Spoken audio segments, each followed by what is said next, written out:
ආයුබෝවන් මම චේනක අබේසිංහ තාමත් බටලන්ද මාතෘකාව කරලිය තියෙනවා අපි දකිනවා පාර්ලිමේන්තුවේ ගුවන් කාලය පවා පාවිච්චි කරමින් මේ බටලන්ද ගැන හැමෝම කතා කරනවා ඒ අතරතුර අපි දකිනවා ගම්මන්පිල වගේ නීතිඥ මහත්වරුත් ඇවිල්ලා මේ බටලන්ද වාර්තාව ගැන කතා කරමින් ඔහු කියනවා රනිල් වික්‍රමසිංහ මේ සම්බන්ධයෙන් වැරදිකරුවෙක් නොවේ වගේ අදහසක් ඔහු සමාජයට දෙන්න හදනවා මේ වාර්තාවෙන් කරන්න පුළුවන් දෙයක් නෑ වගේ දෙයක් ඔහු සමාජගත කරන්න හදනවා අපි කියනවා වාර්තා පැත්තකට අපි තියමු බටලන්ද වාර්තාවට එහා ගිය ගේනවා නම් වාර්තා තව ඕන තරම් තියෙනවා. අනිත් කාරණාව තමයි මේ බටලන්ද වාර්තාවත් මේ පාර්ලිමේන්තුවට ගෙනාවේ මේ වර්තමාන පවතින රජය නෙමෙයි. මේක ආවේ ජාත්‍යන්තරයේ බලහත්කාර කිරීම හමුවේ මේ වාර්තාව එළියට ආවා මිසක් මේ පත්වෙච්ච ආණ්ඩුව හෝ ජනාධිපතිවරයා මාස 6ක් ගිහිල්ලා ලඟ වෙන මොහොතේවත් මේ වාර්තාව එළියට ගෙනාවේ නැහැ. ඒ කියන්නේ රනිල් වික්‍රමසිංහ හෝ ඒ ඇතුළු අනිත් මේ ආණ්ඩුව බලයට පත් වෙනකොට ජනතාවට බලාපොරොත්තුවක් දුන්නා හොරු වල්ලනවා වංචාකාරයෝ වල්ලනවා හොරුන් වංචාකාරයන් හිරේ දානවා කියන කාරණා. හැබැයි ඒ සම්බන්ධයෙන් ගත යුතු සාධනීය පියවරවල් අපි තාම මේ පාර්ලිමේන්තුව ඇතුලේ දැක්කේ නැහැ. තුනෙන් දෙකක් සහිත පාර්ලිමේන්තුවක් පත් කරලා තියෙන ජනතාව විසින් පාර්ලිමේන්තුව සුද්ධ කරලා දීලා තිනවා. ඒ ඇතුලේ බටලන්ද කියන්නේ එක්තරා කුඩා කාරණාවක් විතරයි. එතනින් එහාට රනිල් වික්‍රමසිංහට දඩුවම් දෙනවා නම් මේ අවුරුදු 20 30 පරණ වාර්තා පැත්තකට දාලා අපි කියනවා මහ බැංකු වාර්තාව ගන්න එළියට. අර්ජුන් මහේන්ද්‍රන් ඇතුළු ඒ අර්ජුන් මහේන්ද්‍රන් කියන පුද්ගලයාව මහ බැංකු අධිපතිවරයා බවට පත් කරුවේ රනිල් වික්‍රමසිංහ සහ මෛත්‍රීපාල පාලන සමයේ. එතකොට ඒ වෙලාවේ කැබිනට් මණ්ඩලයේ ප්‍රධානියා හිටපු අග්‍රාමාත්‍යවරයා රනිල් වික්‍රමසිංහ මුදල් සම්බන්ධයෙන් වගකීම දරුවේ ඔහු. එහෙමනම් ඒ අවස්ථාවේ පත්වෙච්ච මහ බැංකු අධිපතිවරයා යටතේ මේ රටට අත්වෙච්ච මහා කළු පැල්ලම ඒ සම්බන්ධයෙන් අපේ රටට අහිමි වෙච්ච මහා ධනස්කන්ධය සම්බන්ධයෙන් රනිල් වික්‍රමසිංහව ගේන්න අධිකරණ ඉදිරියට බටලන්ද වාර්තාව ගේන්න බැරි නම් අපි වහාම කියනවා මේ ආණ්ඩුවට බටලන්ද පැත්තකට තියන්න. බටලන්ද පැත්තකට තියලා ගන්න ඉස්සරහට මහ බැංකු වාර්තාව අර්ජුන් මහේන්ද්‍රන තාම ගේන්න බැරිව තියෙනවා ලංකාවට. ඒක රනිල් වික්‍රමසිංහ මේ පස්ස පෙන්නන්නේ කාටද? රනිල් වික්‍රමසිංහ මේ පයින් ගහන්නේ මොන ජනවරමටද? මේ මිනිස්සු මේ ජනවරම දුන්නේ රනිල් වික්‍රමසිංහ විතරක් නෙමෙයි.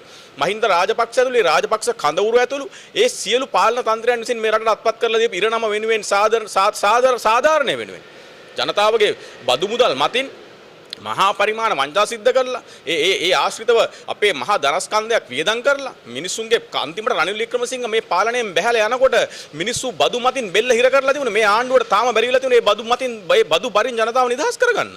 අපි අහන ජනතාවේ බලාපොරොත්තුව කෝ? තාම මේ මොහොත වෙනකම් බදු බරින් මිනිස්සු නිදහස් වුණාද? දැන් අපි දැක්කේ නැති වුණාට කලන්තය දාලා ඇදගෙන වැටෙන දරුවෝ තාමත් මේ රටේ මිනිස්සු තුන් වේල කන්නේ නැහැ.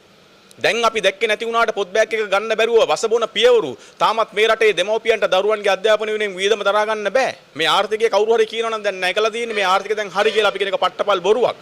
තාම මේ ආර්ථිකය අකුලපු ආර්ථිකය ඇතුලේ හිරවෙච්ච මිනිස්සු ඉන්න රටක් මේක. ඒ නිසා අපි වහාම කියනවා මේ ආණ්ඩුවට බටලන්ද සම්බන්ධයෙන් විතරක් නෙමෙයි මේ සියලු පරීක්ෂණ වාර්තා වහාම එළියට එන්න ඕනේ. අර තියනවා කියු ෆයිල් එක දැන් එළියට එන්න ඕනේ. මේ ෆයිල් ඇතුළේ ඉන්න මිනිස්සුන්ට දැන් දඩුවම් ලැබෙන්න ඕනේ. අපි දකිනවා අර ගිය වර තිබ්බ ආණ්ඩුවගේ සංදර්ශනාත්මක දේවල් තමයි අපි දකින්නේ. අපි දැක්කා බැසිල් රාජපක්ෂ මහත්මයාව අධිකරණය ඇතුළට ගේන්න බැරි වුණා. GI බටේ සම්බන්ධයෙන් දැන් ඌට වංචා වෙල්ල වුණේ. හැබැයි අපි අහන බැසිල් රාජපක්ෂ ගැන කවුද කතා කරන්නේ? ඇයි බැසිල් රාජපක්ෂ ගැන නිහඬ? බැසිල් රාජපක්ෂ එක ෆයිල් එකක්වත් දැන් අපි අහනවා මේ වර්තමාන පාලකයාගේ ෆයිල් ගොඩේ නැද්ද? අපි අහනවා මේ වර්තමාන පාලකයාගේ ෆයිල් ගොඩේ බැසිල් රාජපක්ෂගේ එක ෆයිල් එකක්වත් නැද්ද? ඇයි බැසිල්ව දැන් අමතක විතරට අපි කියන බැසිල් රාජපක්ෂ සම්බන්ධයෙන් වහාම පරීක්ෂණ පවත්වන්න ඕනේ. ඔහු රැස් කරපු ආදායම් ධනය සම්බන්ධයෙන් වහාම පරීක්ෂණ පැවැත්වෙන්න ඕනේ. ඔහු ඉන්දියාවට ගිහිල්ලා ගහපු ගිවිසුම් සම්බන්ධයෙන් වහාම පරීක්ෂණ පැවැත්වෙන්න ඕනේ. ඔහු එකඟ වෙච්ච කාරණා අද වෙනකන් අපි දන්නේ නැහැ. ඔහු ගත්ත ණය සම්බන්ධයෙන් පොලි වාරික කොහොමද කියන්නේ අපි තාම දන්නේ නැහැ. ඒතර අපි කියනවා මේ බටලන්දට මුවා වෙලා මේ ටයිම් පාස් කරන්න එපා. බටලන්දත් එළියට එන්න ඕනේ. ඒ වගේම අපි කියනවා මහ බැංකුවත් එළියට එන්න ඕනේ. ඒ වගේම අපි කියන එක්ස්ප්‍රස් පර්ල් නෞකා වංචාවත් එළියට එන්න ඕනේ. ඒ වගේම බැසිල් රාජපක්ෂගේ ධනස්කන්ධය සම්බන්ධයෙන් වාර්තාත් එළියට එන්න ඕනේ. ඒතර මේ රටේ මේ ආකාරයට මේ මංකොල්ල කාපු ධනෙ සම්බන්ධයෙන් සියලු වාර්තා එළියට එන්න ඕනේ. ඒතර ඒ සඳහා තමයි ජනතාව මේ ජනවරම දුන්නේ. ඒක නිසා අපි විශේෂයෙන් කියනවා මේ පවතින ආණ්ඩුවට වහාම මේ පාර්ලිමේන්තුව තුනෙන් දෙකක් සහිත පාලන තන්ත්‍රයක් දැන් තියෙන්නේ. අවශ්‍ය අනපනත් දැන් සම්මත කරගන්න පුළුවන්. අවශ්‍ය නීති සම්මත කරගන්න පුළුවන්. දඬුවම් දෙන්න ඕන ආකාරයට මේ නීතිය වෙනස් කරගන්න පුළුවන්. ඒ සියල්ල සාධනීයව කරලා මේ කුප්‍රකට වංචාකාරවට එක සියලු දෙනාටම වහාම දඬුවම් දෙන්න අවශ්‍ය කාරණා සඳහා ඉදිරිපත් වෙන්න එක ඉල්ලීම අපි මේ ආණ්ඩුවෙන් කරනවා. මේ ඉල්ලීම අපි මේ ආණ්ඩුවෙන් කරනවා. ඒ විතරක් නෙමෙයි අපි ජනතාවට කියනවා දැන් මේ ප්‍රාදේශ සභා මැතිවරණය කරලියට අවිල්ලා තියෙනවා. අපි දකිනවා සමහර පාර්ලිමේන්තුවේ හිටපු කතානායකවරු ප්‍රාදේශ සභාවට ඡන්ද ඉල්ලන්න ඕනේ කියලා කියන රටක් මේක බවට පත් වෙලා තියෙනවා. ඒතර මෙච්චරට මේ මිනිස්සු බලයට තණ්හා වෙච්ච මිනිස්සු. ඒතර මේ සම්බන්ධයෙන් හොඳට තේරුම් ගන්න. හොඳට බුද්ධිමත් වෙන්න.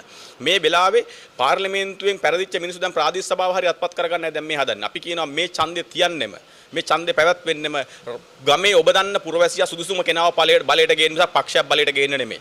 ඔබ පහුගිය ජනාධිපතිවරණයේ හෝ මහමැතිවරණයේ ඔබ කුමන කඳවුරට ඡන්දේ දුන්නත් ඒක ජාතික ජනබලවේගය වෙන්න පුළුවන්, එක්සත් ජාතික පක්ෂය වෙන්න පුළුවන්, වෙනත් කුමන හෝ පක්ෂයක් වෙන්න පුළුවන්. අපි කියන්නේ පක්ෂ සියල්ල අමතක කරන්න. ඔබේ ගමේ ඔබේ කොට්ටාශේ ඔබට ගිහිල්ලා හම්බ වෙන්න පුළුවන් ගමට වැඩක් කරන මිනිහා මොන පක්ෂයෙන් ඉල්ලුවත් කමන්නේ ඡන්දෙ දෙන්න මේ ප්‍රාදේශ සභාවේ කතිරේ හරියට පාවිච්චි කරන්න කියලා අපි ජනතාවට මේ මොහොතේ ඉල්ලීමක් කරන බොහොමත්ම ස්තුතියි.